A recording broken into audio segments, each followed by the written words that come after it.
There will, for those who have participated or came in business at the outdoor movement event at the Susan Gorman, I think it is, Discovery Center. We're not going to have the event this year because the director is having hip surgery, but it will be happening again next year. Our club usually has a lane there and we're turning top and things, showing people kind of the community what we do. Also, Anthony Harris is offering paid training sessions. If you're interested, talk to Anthony. He said he'll do a one-on-one, but if you found 2 or 3 members at a time, you might be able to get a little bit of a cost break on that. So if you are trying to get a good start or have a direction you're wanting to head and need some professional assistance, Anthony would be a good resource for that. Wanted to make everybody aware that there are plenty of baseball bat cutoffs back there in a couple of tubs. You guys, most of you have seen them. They're not very big, but they're nice, easy to throw on the rail and play around with. We're doing it spread for you guys to grab them whenever you want, take them home. It's not, you're not stealing or anything. That's why they're there, and we're planning on getting a couple of buckets from the Jaw Bat Company that has been supplying those to us for free. So, especially for practice things, it's great to do some spindle practice on. I've made a lot of boxes out of it. So know that they're back there. If you don't know where they're at, you need to know, let me know and I'll show you. But feel free to grab some, take them home, do what you want with it. Our club mentor program is going to be modified this year. Right now, we don't really have a mentors list. Stay tuned. Our board's going to talk about ways that we can keep our new members available for people to kind of help them get started. So if you are a new member, do know that if you come into the shop and you see somebody that looks pretty experienced turning, you can probably tap them on the shoulder and say, hey, can you help me out? I've got a question about this or that. I don't know of any of the membership that we put your way. They'll come over and help you out. And they may, once you get started, they will walk away and play around with it. But we are a good group of guys and we go about quickly. Open shop. Yeah, most of us know that we got an open shop available Saturday mornings from 8:30 to 12 p.m. or later, and also on Wednesday and Thursday evenings from 6 p.m. to 9 p.m. with the exception of the third Wednesday of the month, which is the guild meeting, so we don't have open shop. If you're using the shop, please help us keep it clean. The building does have an active alarm system, so if you show up and the front door is locked, but you're pretty sure it's open shop night, there's a doorbell on the back door.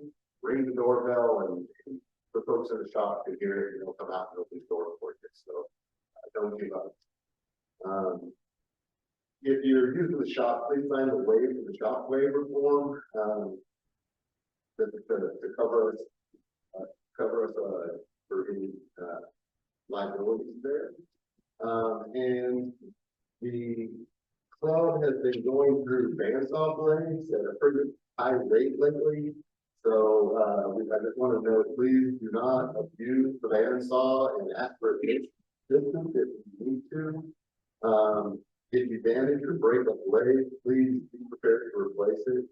I know sometimes you'll get on the bandsaw and y'all have already done the damage. You're just that virtually what was there. That's not what I'm talking about. If you know that you just inked the blade or it broke, consider buying another blade, or at least put some money in the bucket so that we can get some blade. But also consider using the chainsaw when it costs. Please report any problems with equipment or shop in general to one of the board members, and we'll see if we can get it addressed. Let's see, help wanted. Basically, the club needs some additional shop openers and backup openers. Backup openers would be just somebody that the shop openers could call in case they can't cover the night that they're set up for. We're looking primarily for backups on Wednesday and Thursday evening, but David, am I not wrong that we don't have really a second Saturday open right now? But David's been doing it, but we do need some more membership to help out there. Okay. Bill Sykes, okay, Bill, he's back there, has been posting KCWT content on the Instagram account and what else? Instagram and Facebook. Okay. And as well as sometimes on our website, he puts some information. So, by why I'm saying that is the more content we have, the better exposure the club has. So if you have any projects or need some good photographs and a story behind how you did the project, send it to Bill. His email is well, Bill Bikes at gmail.com, so that's not too hard. But Bill spelled his name with 2 L's. And I think that you can find that on the website too to get it to him, or send it to me and I'll get it to Bill. Which my email address, the easiest one is fred@kcwt.org. Fred@KCWT.org. fred@kcwt.org. Send me anything, and if you need it, just kind of push it along. I'll make sure it gets pushed along. Mike Thomas is trying to fill up a calendar for a 2025 demonstration. So if you've got an idea or a project that you would like to possibly demonstrate for the club, it'd be much appreciated if you would talk to Mike. Also, if you've got some ideas on something you'd really like to see, Mike would be the one to talk to, and he'll see what he can do to one that kind of demonstration. Upcoming activities and events, pretty small list this month. Anthony will be teaching a pole turning class starting the 9th. I think it starts on Sunday this weekend. But the class is currently full. If you are interested in getting in a backup list in case somebody couldn't make it, probably talk to Kevin. Otherwise, I think we got a successfully eight students in that. And anybody that doesn't know, if you're looking for project information, instructions, or ideas, we do have a library right over there. It's Woodturner and Woodworkers library. It's right behind that door right there. And there's literature in there, and I think there's some videos and stuff. So if you were ever looking at a specific project, you might try it there. And I like that. They're telling you it's happening. The best place to locate information regarding the club activities is the website, I think. And I usually the left-hand column has a lot of the current events going on, as well as there's a calendar that's kept up to date on there. We also look for your Woodships newsletter that you should be getting. If you're not getting it, let us know. It's got some information, usually follows a lot of the information that you hear in the announcements and stuff. So if you've heard me say it, it's probably found on the Woodships. And then the other way is just to simply ask one of the board members. My board members that are here, go right here, and any of us will see what we can do to help you out. So that gets me through my announcements tonight. I'm going to pass the torch over to Bill Sykes to give us a safety minute, and then we'll get into our demonstration. Thank you. Thanks, Chris. Now, I'm curious, is the person's head stuck in the truck? Is that what's going on there? He hasn't timed it for you. Either way, that does not look safe. But tonight we're going to talk about bandsaw safety real quick, and specifically bandsaw blade safety. So Chris mentioned we've been going through bandsaw blades at a higher rate than we would like to. Bandsaw blades are expensive. I know for my bandsaw, they're about $30 or $35 a piece. And I know I buy 4 or 5 of them every year because I use the bandsaw a lot and I love it. But it adds up, especially for the project. There's a lot of people using it. We want to use our blades respectfully. So a couple of do's and don'ts on the bandsaw. I wanted to do like a fun video or something, but that did not work out. So if you listen to me instead, do not use the bandsaw to rip logs. Use the chainsaw. Who here knows that a chainsaw in the shop over there? It's electric. It's not gas, it is electric, and it is great for prepping wood to go on the lathe. So if you've never used an electric chainsaw, but you know how to use a gas chainsaw, it's actually a lot easier for the most part. So I encourage you to use a chainsaw to actually prep material.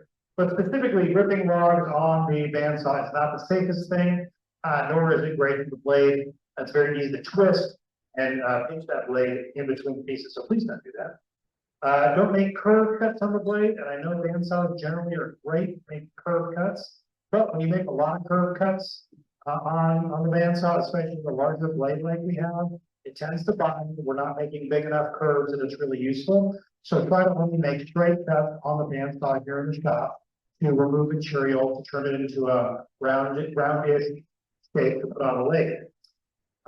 Try to avoid any resinous wood, so things like softwoods like pine, cherry can be like really gummy as well, or super hard woods that are very dense. Those are going to dull blades quickly. The resinous woods will just coat the blade, and they're very hard to clean.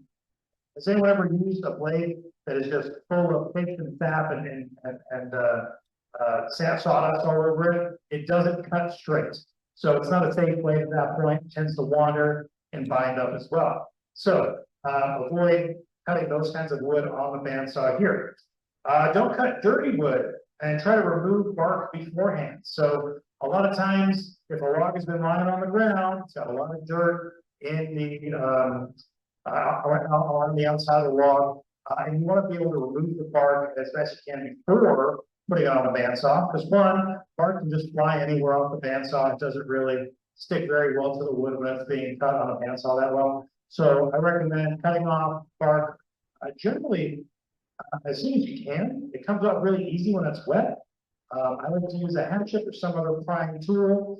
A large screwdriver works as well. Just get it in between the cadmium layer and the bark there and twist, it will pop right off. But try to remove bark before you put it on the bandsaw. You will save the bandsaw blade from getting dull. Don't back out of a cut. Has anyone ever backed out of a cut and throw the blade with it?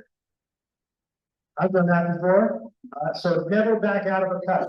We're very lucky to have a bandsaw that has a foot brake. If you don't know where it is, it's right here, right side.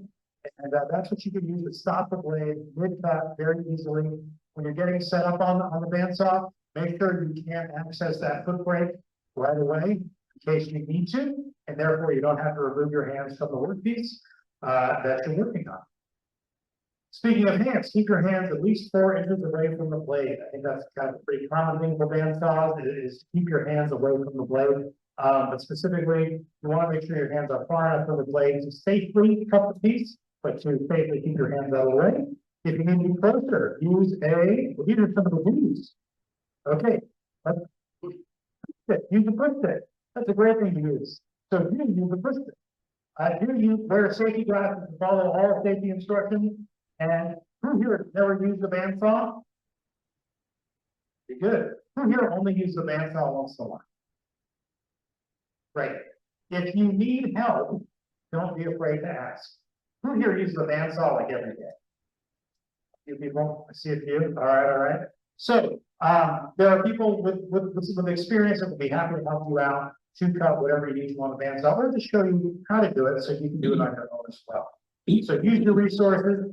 Follow safety guidelines. Use the proper blade for the work you're doing. If you are trying to cut up a large piece of wood, use something with a lot fewer teeth. If you're cutting up small things on the lathe, use something with more teeth.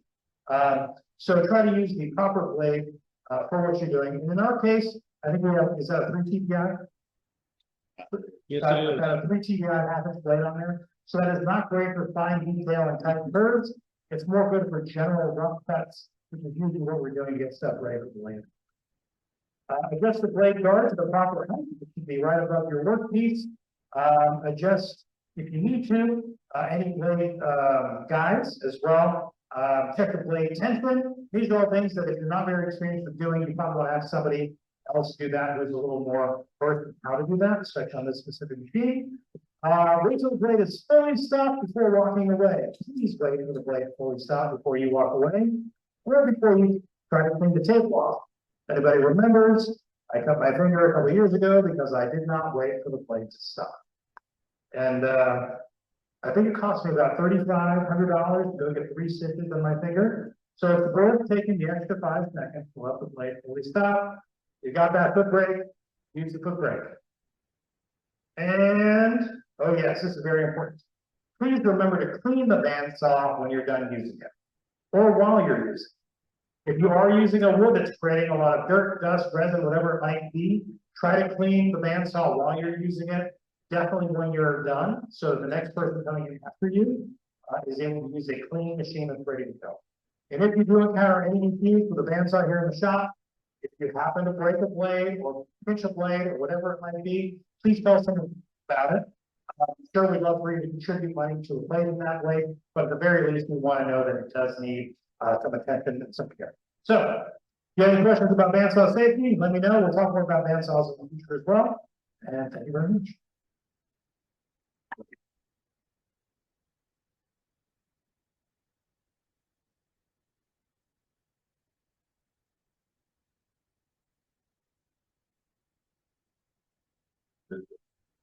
It's still in room. I think this one's a little clearer. That's that. Oh, thank you, Bill. I think Bill's trying to put together for later in the year where we'll actually get the bandsaw out here and do a bandsaw demonstration on things to think about again, how to properly the bandsaw. That gets us through our safety minute and brings us to our presentation tonight. Several of you probably saw an email go out from Kevin a while back that was asking if he had any experience with photography, could add some comments. He was looking for somebody to kind of create a demonstration for tonight, and Curtis Cowman stepped up. Curtis, I apologize. I think I spelled your name with a K and everything I've seen. So it is okay. Okay, I saw it there. So Curtis is going to talk a little bit about what he knows and what he's been doing with the photography, and then I think Kevin's going to come up and add a little bit more. I think both of them maybe had a little PowerPoint or something. Yeah. So please welcome Curtis and thank you for taking time to pass that.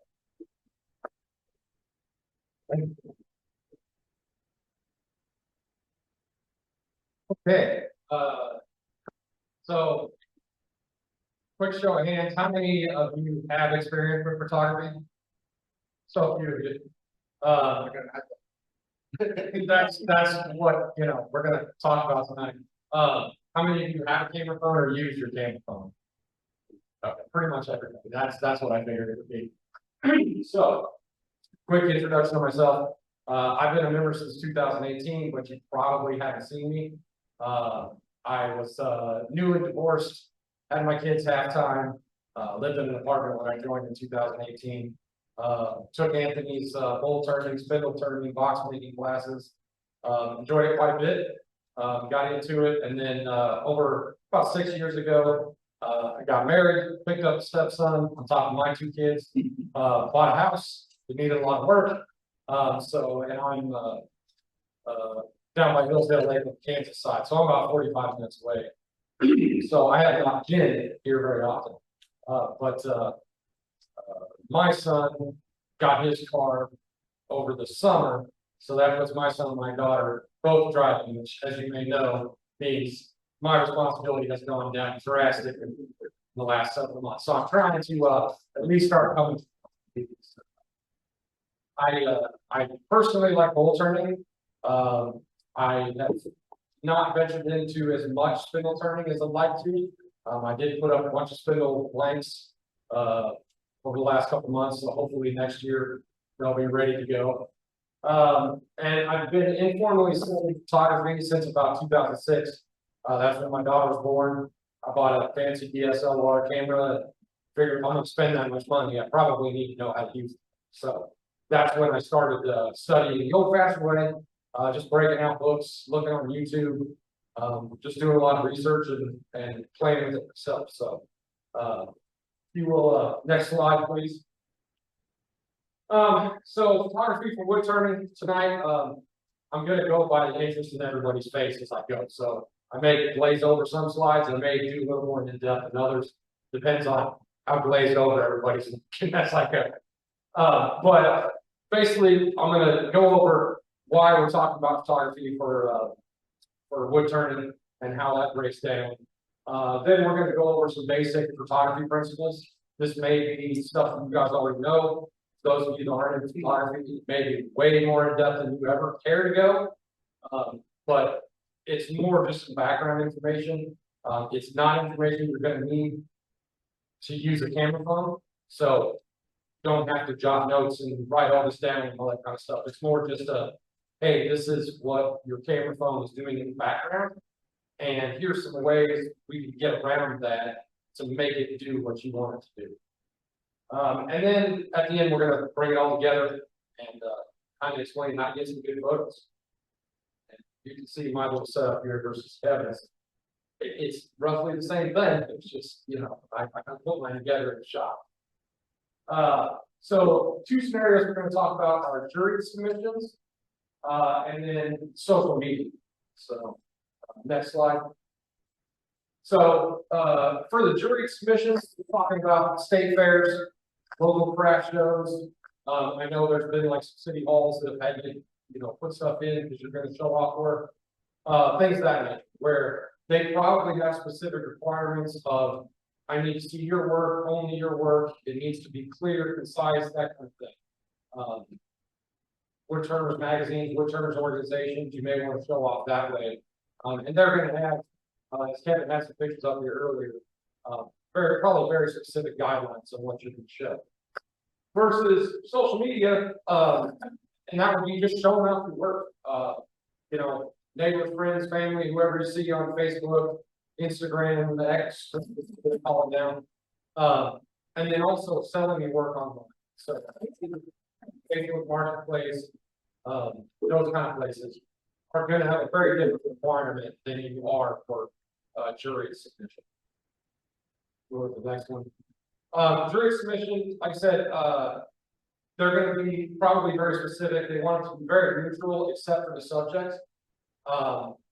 You want to keep everything in very sharp focus the best you can. So some photographs you may have the front of it starting to get blurry and then it's in focus in the middle and the back's blurry, but this you want very sharp focus so you can really show off your piece of work. Detail is absolutely key for that.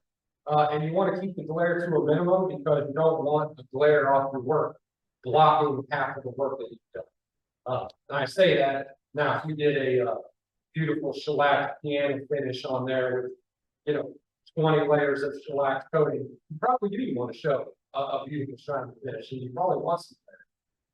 For the most part. Next, please. So for social media, you've got a whole different ballgame. You want to, you do want to highlight your work, but you want to put it in fun setting. You want people to enjoy looking at that picture. There are some pieces of work, like I'm seeing some on the table over here, they can stand alone. You know, but for the most part, a lot of the stuff we're going to photograph, it's just, you know, like a normal bowl. What's interesting about it is, guess how beautiful it is, but unless you're, you know, spending hours and hours on every fine little detail or every grain, maybe what you want to show is, hey, look how useful this is, especially if you're going to sell it. Like, hey, look at this. This is great. You can have this in your house.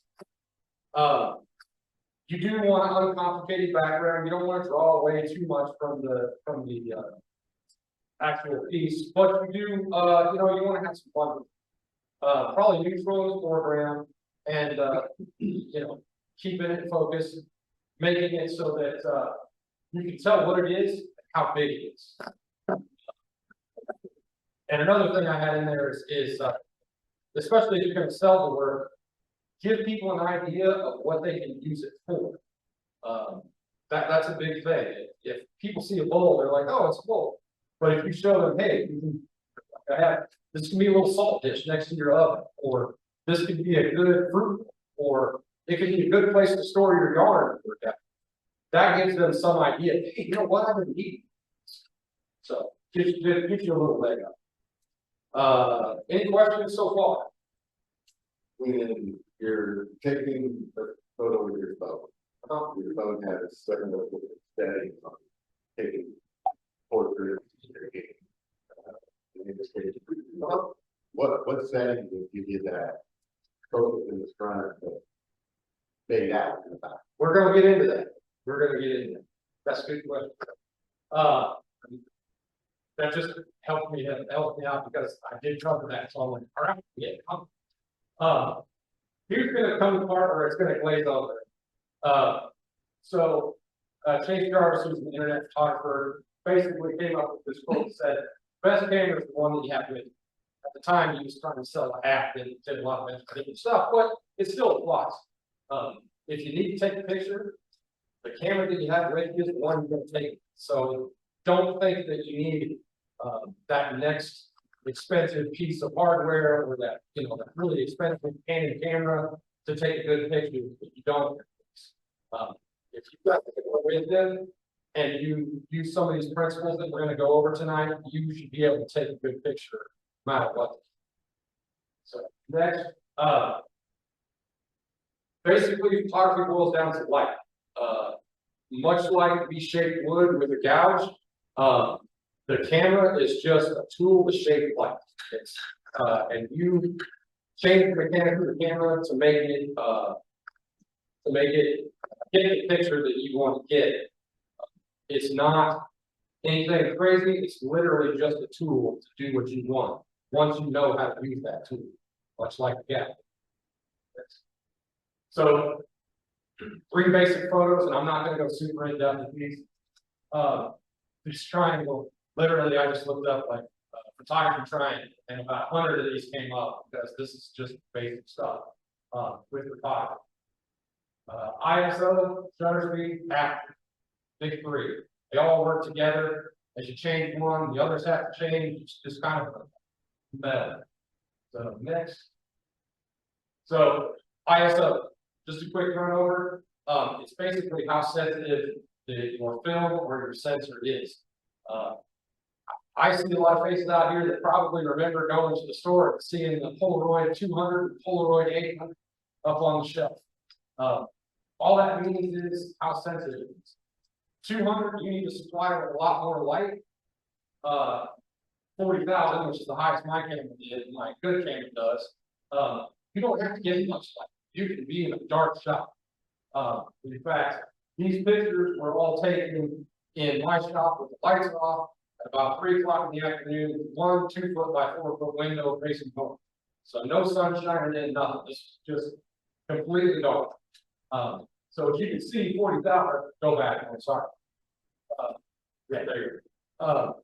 40,000 is pretty sensitive. But what it breaks down to ISO, the higher you go, the more you're going to see that grainy texture. And again, we're going to come back into this as to what that's going to be. It's basically, it's going to be super sensitive. Let's take a photograph in the dark, but it's grainy as opposed to on the left. You can see that picture is not very grainy. It's nice and clear as far as the grainy pixelation. That was at 200 ISO. So 200 means more light. 4,000, the higher you go, the less light you need. Next. Shutter speed. Please don't my artwork. I do what I can. That's what I call sexy mode. 1/60th of a second.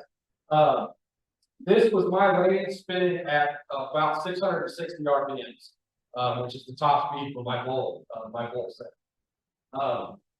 At a 60th of a second, which, I mean, you think about it, 60th of a second is nothing. I mean, it's not even a quarter of a time you can hit a point. But in that amount of time, that bowl, 10 revolutions?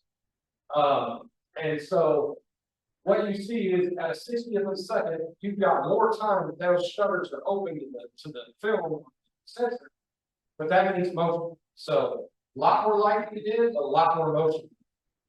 Versus an 800 per second, that one on the right still spinning at 660 RPM. But at 8,000th of a second or 800th of a second, it looks like it's a still frame. And which is great, but you need way more light to make that happen, which you can freeze your subject. So for those of us who have shaky hands, or don't use a tripod or don't have the time to use a tripod, you've got lots of light, even your camera phone is gonna freeze something better if there's lots of light. It's trying to take a picture in the dark and your hands kind of jiggling, you're gonna get that blurry movement. So again, it's gonna all come back around. Aperture, basically, how wide is your eye? You walked into a dark room and your eyes opened up. You've been in a dark room all day, you walk outside in the bright sunlight, all of a sudden you're squinting. That's all the aperture is how wide your eyes. The photography is considered f-stops. 2.8 would be what a lot of photographers use for indoor stuff, churches, things like that, because there's not a lot of light. Outdoors, you'll see a lot of landscape photographers, f14, f22, because they have plenty of light being outside in the sun. The backside, the drawback to this is in f2.8, your depth of focus or depth of field is going to be very narrow, which means only a very small amount of your picture is going to be in focus. Versus f11, a whole lot of your picture is going to be in focus. Even landscape photographers do like f22, and from 6 inches from the camera to infinity, all of it will be in perfectly sharp focus, but you need a lot of light. You can kind of see it here in the crop. She's sitting in the same spot in both places. When you're wide open, it's blurry in the background, which is what we were talking, what you were asking about. And here, here in the shot where it's at f11, where the eyes are a lot closed, you've got a very clear back. So, next. So break it down, and you don't have to remember a ton of stuff. Just remember ISL means how grainy do I want, how grainy should I allow my photos to be. I want them not grainy at all. I want that ISL low. I need a lot of light. I don't care if it looks grainy. Take it in the dark. Shutter speed. Do I want to show motion or do I want to freeze? I want things not blurry. It looks like somebody's running them, or do I want to throw them in? And aperture. Think about how much of my photo do I want in focus and clear. Easy peasy. Next, any questions? I'll ask up there. Okay, we're having super glazed over. Yes, On your cell phone, okay. an iPhone, how do I know what my f-stop is? Or You don't have, question? yeah, he was asking about, how does he know what the f-stop is if he's taking a picture, with his camera? You don't have any control over the f-stop. What we'll get into at coming around to the end of this is, you don't have control over any of those three in your camera. It's got technology and programming to do it all for you, but we can trick it. So, whereas with a normal camera, I can change all those settings to match what I have on the table. With the camera phone, I'm going to make what I have on the table match what I know the settings are on the phone. So that's where this is all kind of going to come together and lead is you've got to do the opposite of what you normally do when you're shooting with a camera phone. But it's still doable. We still have some control over the side. Not totally, some. Next, again, it all boils down to light. Seeing lighting is going to be a big thing. So when you do light a subject, everything's a spectrum. We talked about on this side of the spectrum, this, on this side of the spectrum, that light is the same way. The bigger and broader, softer we can make light, the less shadows it's going to have, but the flatter something's going to look. Versus if you have a smaller, sharper beam of light, you're going to get real defined shadows, especially the closer in you get. You're going to have real defined shadows, but it's going to give you the look of roundness. As you can see in my somewhat unwilling model's wife's look, like her cheeks on the very direct light, you can see the roundness of her cheeks because you've got that shadow on the back. But on the front side, or when I have the big light, it's just the 2 foot by 4 foot north facing window. You don't see a ton of that shadow, and it's not, real well defined. She looks a little more flat than in this one. But as you can see here, we've got a lot more detail than we do over here with this light. A lot of it's in the shadows, a lot of it's in the glare. So what we're really looking for, as you can see on the actual wood turning ornament that I've got sitting up here, one side a little bit darker and a little bit more flat. It's just kind of there. You can see all the details, but it's not giving you much idea of what it is. When you step over here, you've got some glare on the stand, and you've got real sharp shadows on the stand. But if you look at the workpiece, you can see on the left, you've got nice highlights, and then on the right, you've got that nice shadows. So it kind of implies the roundness. And the wood turners, everything is round. It's all going to be round. So sometimes using those shadows and the highlights to show that roundness is something we want to do. Questions with that? Right. Yeah. There are like all the different lights and stuff. Does it matter?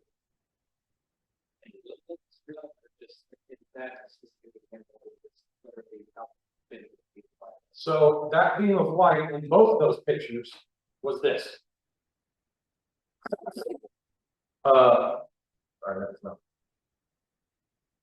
Gonna turn on here.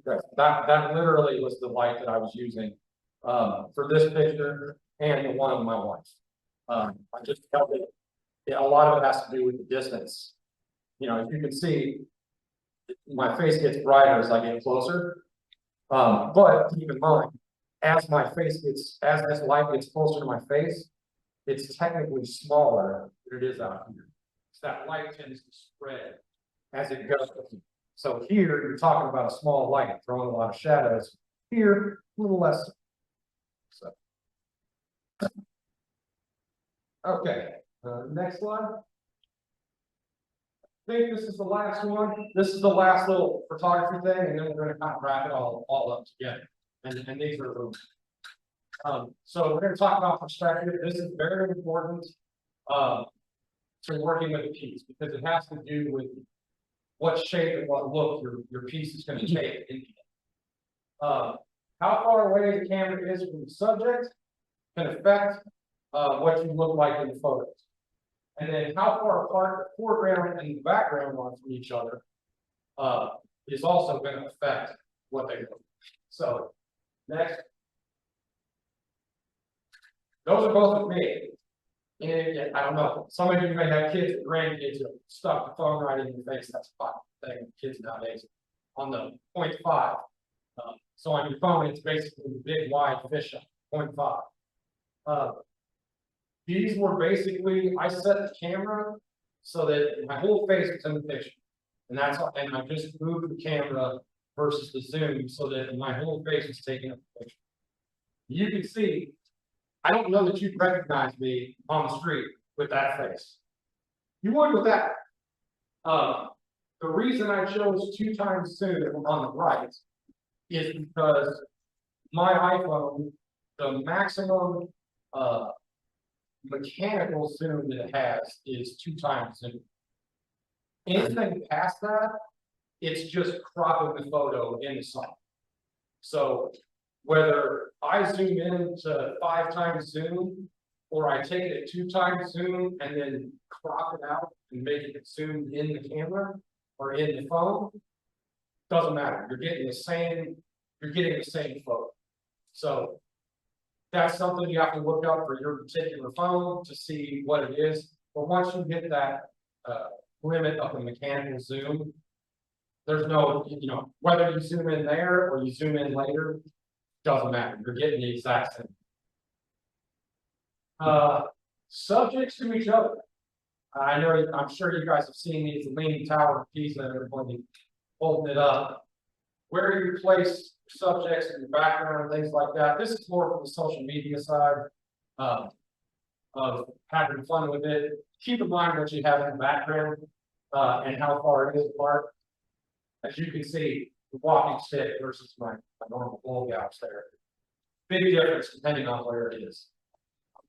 And then subjects to the background. This is another important one. This one is important for the jury submissions. I put a piece of graph paper in the back just so that you guys can see how it affects the blurriness in the back. So this is, I put all that on here. Hard to stand still so that I don't have to listen to them.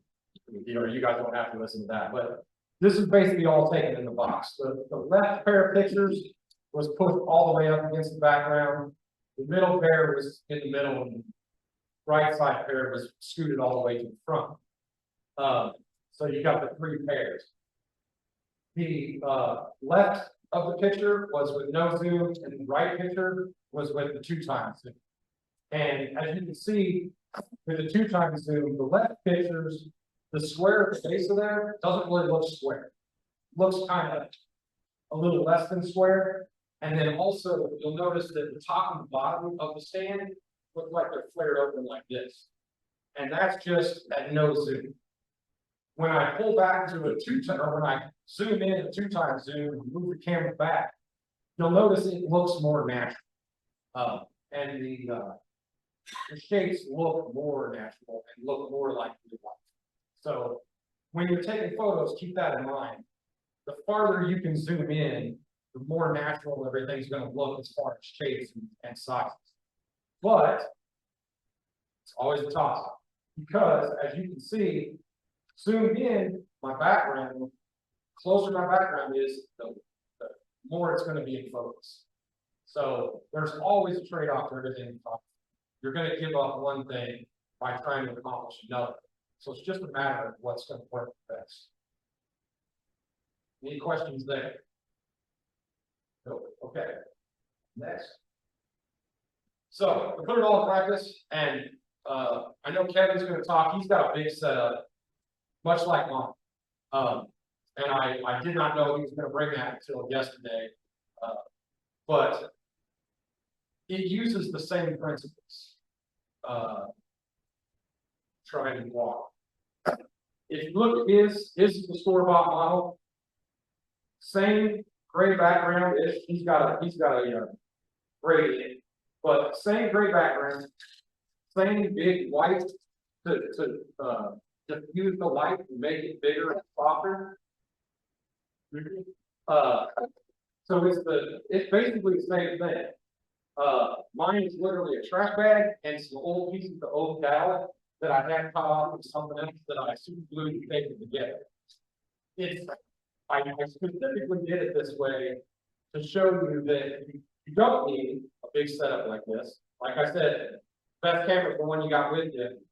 I sat down yesterday and pieced this together in about 30 minutes and took the photo examples that you saw there on this thing with this little LED light, which either of these little flashlights I've got here would have worked just fine too. Flashlight, trash bag, couple of dowels and some paper, and you've got a great setup for taking professional looking pictures.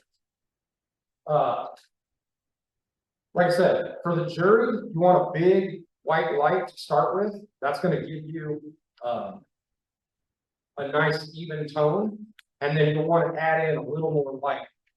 Basically, I just took this and kind of moved it around until I put the shadows where I want, and I got the glare of the shadows the way I wanted it. Just kept taking photos until I got what I liked. And that's all it took. You want to reduce glare the best you can. Keep it sharp and focused. Remember to use the zoom. Back up, zoom in. And then keep it simple and uncomplicated. For your social media stuff, play with the light. I did this one outside. I did use a flash with an umbrella, similar to this kind of stuff, just for fun. This was one I took a couple years back when I was trying to sell a bunch of these bowls on Facebook. give it some true to life stuff. Everyone knows the size of a banana. They can instantly think of the size of an orange. You look at that bowl and you know how big it is. If I hadn't put the fruit there, is that a 3-inch bowl, 12-inch bowl? Can't tell. But you put something in there to give them reference to color and shape, and that helps out when they're looking. Like I said, play with it, have fun. I saw a guy that he took work trips all the time, and he like took the stapler off his desk, and everywhere he went for his work trips, he'd like stick the stapler in front of all these monuments, take pictures of it. Have fun, take your bowls and set them somewhere fun. You know, Kansas City or the gardens or something in the background. Cool. Yeah, you still want to keep it sharp and focused, kind of keep the glare down, but this side of it's more about that. Any questions there? Are you turning the flash on your camera when you're going? Yes. I am, because an on-camera flash is going to put all the light square in somebody's face. And so you're going to get a lot of glare, but you also lose the big and even, and you lose the image of the shadows and the roundness, because it's straight up front where the eye's looking, all the shadows are up front. If you move that light over to the side a little bit, now you put the glare on one side, a little bit of the shadow on the other side, and now you're showing that roundness. So you could, you know, like he's got a setup there where light's coming from each side. That's great, because that's going to help give that big broad light. And then you could take something just a little small and work around and add the roundness that you need. I shot these, like I said, in 2x zoom, and everybody, you know, I'll leave this up when we break to do whatever. Come up with your phone, and I'll leave the light here. You've got the flashlights. You can sit there and take some pictures with your phone. I'll come up, be happy to help or talk about it, just to see how your phone works in here, and see if it works the same way. So, yes. What kind of light do you want to use? So LED, incandescent, fluorescent? The one thing I didn't talk about in here was white balance, and a lot of that's done in the phone, in the software nowadays. The incandescents look a little more reddish, yellowish, whereas the LEDs tend to be on the more bluish, greenish side. Nowadays, the phones and stuff do such a good job of making that all the same that, especially with a gray background like this, you can play with those in the cell phone software and kind of change it to the light you want. So really, it doesn't matter. I do have LED overhead lights like these, and had an LED light, but before I had all that stuff, I used shop lights, my other shop lights for working on the car. Set those on either side, and you know, as long as the lights are all the same color. If you did an old incandescent light here, and then you try to use a real blue looking light on one side, it's gonna the camera's gonna not light. So as long as they're all the same color. And there was and he was asking, does the kind of light matter? LED, incandescent, whatnot. Gentlemen, but The camera's pretty sophisticated. Do you selfie stick or tripod, or you do handheld? you can do handheld. What I was talking about there is, especially if you add a lot of light to this, your camera is not gonna have to work very hard, and so the shutter speed will be high, the ISO will be low. By adding that light, you're going to trick the camera into taking a fast photo. I do, on the other end, I bought this tripod for like 20 bucks off of Amazon. Your phone fits in it, and it actually even came with a little trigger that hooks to your phone by Bluetooth, and then it's in a different file. And then you literally just click the button and it does it, so that you're not even touching the Lights, take a shot. Yeah, exactly. Yeah, yeah, just a little Bluetooth remote that you hit the button and snap the photo. So I was like, $20, and I think this was $10 or $12 light type of thing off of Amazon. And I put a couple links at the end of my presentation. I don't know if we're gonna post it, but I put a couple links to one of these on Amazon, and then this one is a box it's smaller than 12 by 12. It's got the lights built into the top already, so half the work's done for you. I do not use one of these, so I don't know how well it works. But it's got the LED lights built into the top. It's got the reflective material. It comes with the backdrop and everything. Maybe adding a little highlight light on the front. It's about all you need. Pretty small, but this is basically, let's say 2 foot by 2 foot. Just the tent, not the lights. But you know, like I said, shop lights like this and this little light was all I took on the photos, the small photos in my presentation with. I didn't have any other light, just pointed right to the sides of that. Anybody else? Okay. My email address is there. If anybody wants to send me a question, happy to follow up. Like I said, once we break, feel free to ask me questions, come up here, play with this. I'll leave it. I did bring, Kevin has a nice, gradient backdrop. I started way back when I was taking, I mostly did portrait photography. And so I had a 9 foot wide, 100 foot long roll of this backdrop paper. It's not gradient, it's just neutral gray. When I bought 20 or so pieces of it, they're about 18 inches by 3 foot long. So feel free to grab a couple pieces or grab a piece for yourself. If you want to make something like this, it'll set up like this. So appreciate it. Thank you.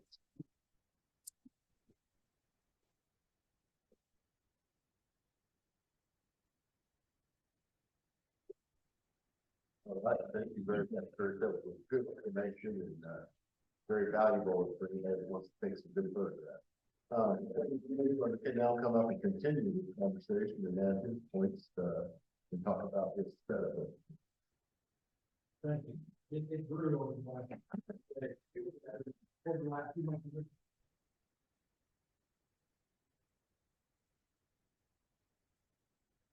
It's a mic.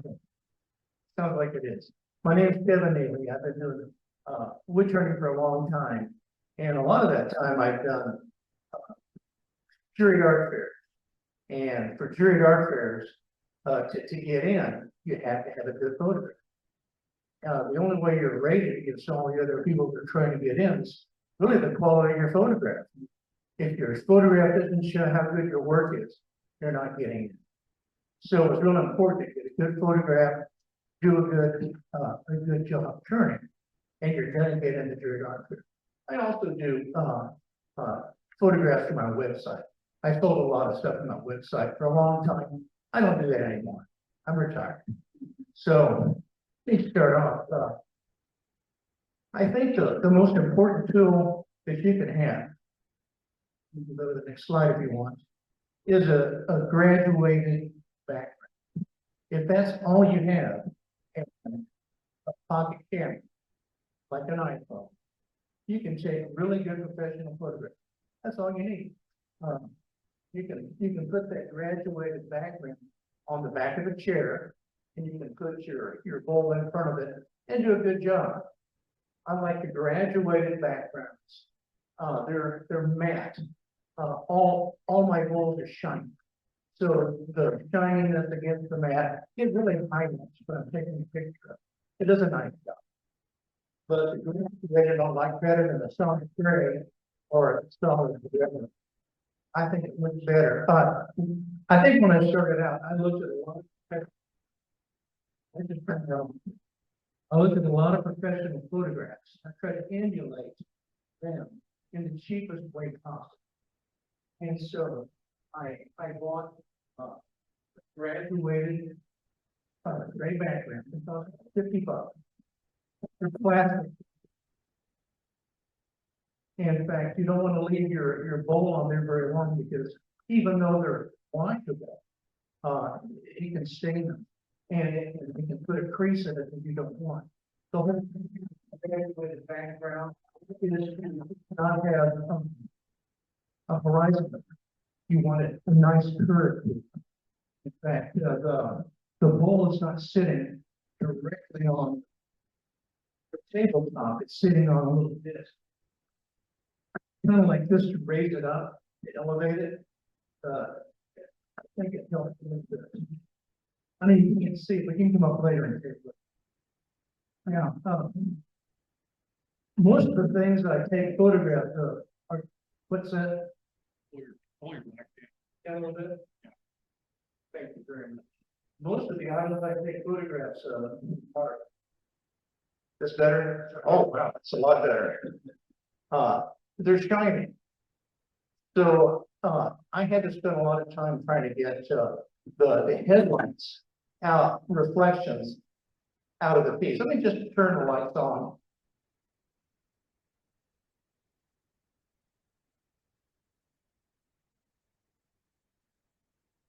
You can see the headlights in it. Can you see that in the bowl? You don't want to have that in the photograph. So, these lights have, filters that, diffuse the light, and it's still not enough. So, I had to get a light in there to pull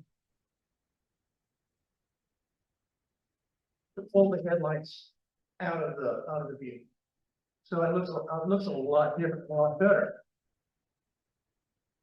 So that's when I bought the light in, and it's a matter of just using the light. And I think a lot of you will find out that if you have really highly polished pieces that you want to take photographs of, you got to have some kind of scheme of diffusing that light really well.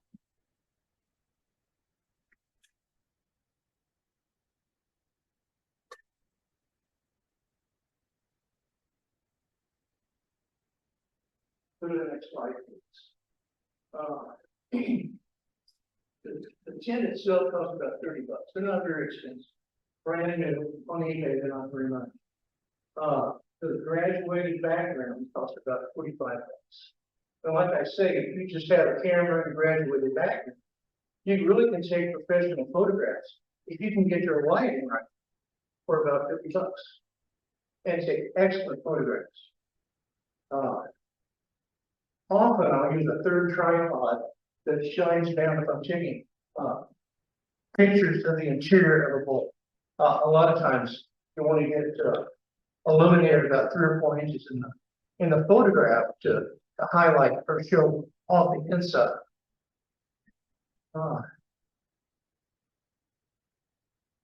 And the tripods and reflectors are not very cheap. They cost about $100. But there's a lot of new technology out there. There's these are incandescent. They're 250 volt, and the temperature of the lights is very light. Outside light, it's 3200 K. That's the temperature of the light. You can get up to 5000 K, but the hotter the light, the closer to outside it is. I like that. I like to get close to 32, 3500 degrees Kelvin as far as the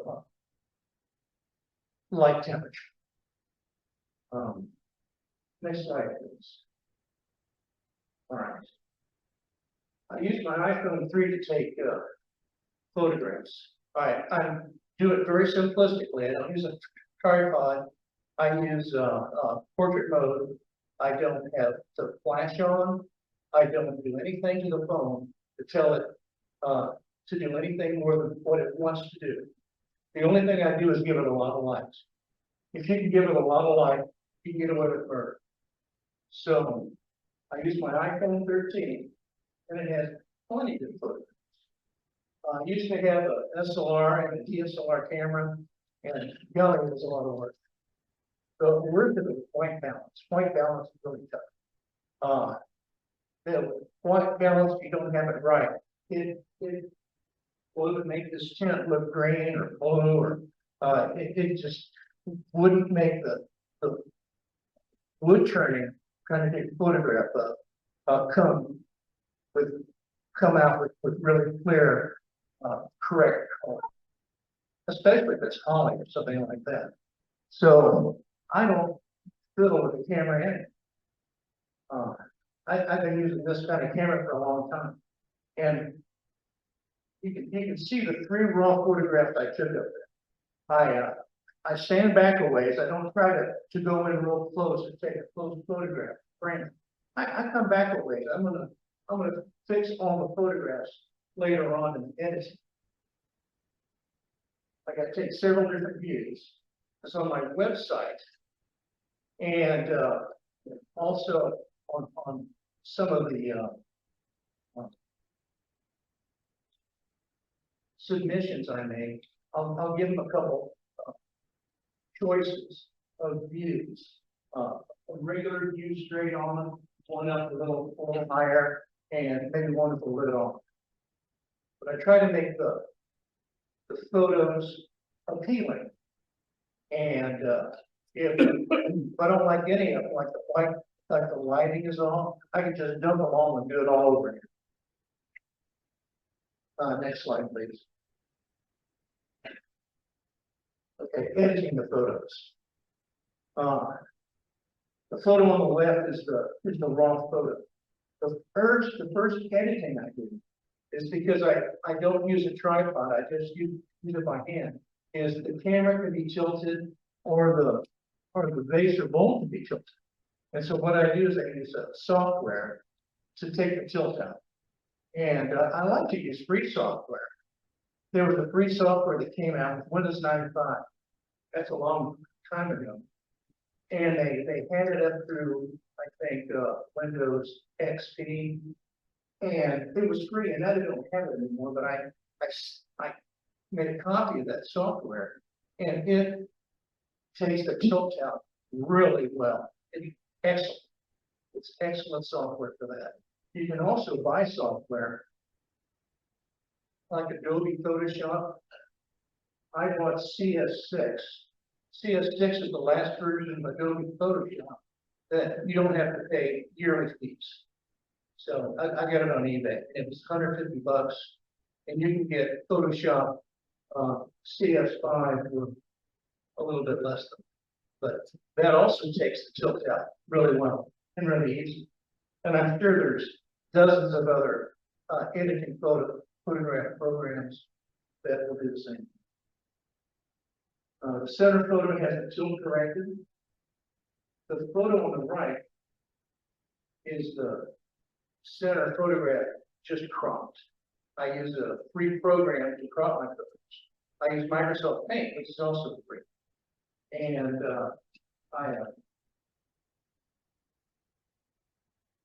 just takes a few seconds to crop it.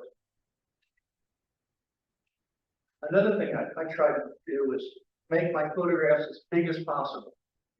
For the jurying process, you don't know what they're going to do to show off the photograph to decide if yours is going to win or not. The photographs not be shown on to everyone in the room on the end of the room on a whiteboard. And you don't know how big it's going to be. So you want to have as much detail in your photograph as possible. So you send them a photograph with the most megapixels. They'll take care of that.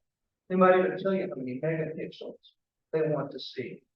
So when you edit the photographs, leave the megapixels in. Don't start screwing around with making them small enough to go on an iPhone or a computer screen. If you look at it, any of these photographs in Microsoft Paint, they're so big, you only see a small portion of the photograph. So you have to reduce the size just, using the software so you can edit it properly, but you don't want to actually take any megapixels out of it. Is there another slide? That's it? That's all I got. I already think it's a graduated background and a home, okay? Question, Mike?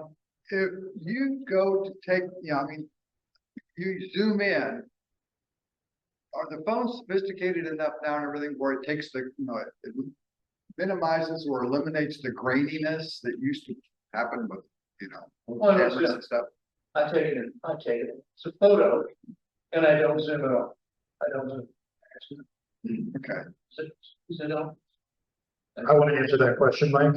On a lot of the newer phones, you're actually gonna see that they have multiple lenses on the back. Yeah. And each of these lenses is an optical lens. So on the iPhone, for instance, I can zoom in by pushing a button, and it gives me 2 or 3 buttons. That's actually switching the lens that I'm using, so it's using the full sensor with that lens. As soon as I take my fingers and I pinch to zoom, I've now gone to a digital zoom, which is where it gets great. okay. So your best bet. Yeah, so your best bet is to use these numbers at the bottom. I've got a 0.5 for a macro, 1 which is standard, 2 and 5. And that's changing these on the front, but if I zoom with my finger, that's now doing a digital zoom where it's gonna decrease the quality. Does that answer your question? Yeah, exactly what I did. I stood back when I took the photograph. I don't get up close to take that photograph. I stand back, I don't zoom. I want a photograph that has a lot of extraneous stuff in it. Then I edited that out. Okay. But the photograph, as far as megapixels go, is living enormous.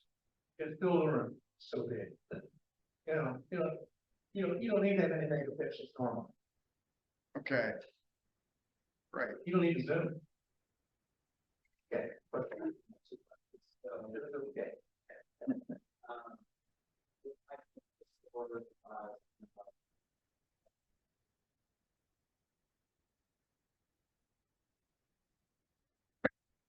Yeah, always has to be. Yeah, there's a couple of ways to transfer the file from the iPhone to your computer or save it, whatever it is, to your computer. They give you a choice of format, JPEG, so that's standard. So there's one that iPhone to do.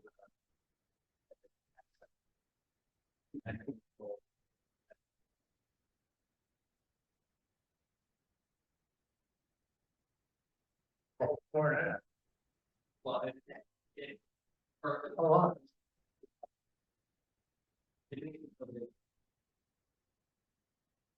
Yeah, that's okay. I don't know. It's already many megabytes already. Way more than I use normally.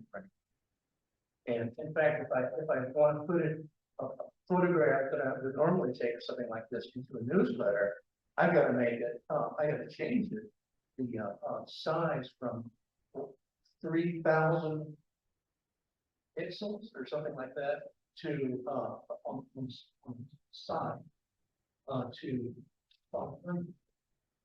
make it a lot smaller. I got to reduce the size of the photo so it's usable in a format. If I send out a newsletter or something like that, that I put all the photos in full size and just reduce them, they're not really reducing size at all.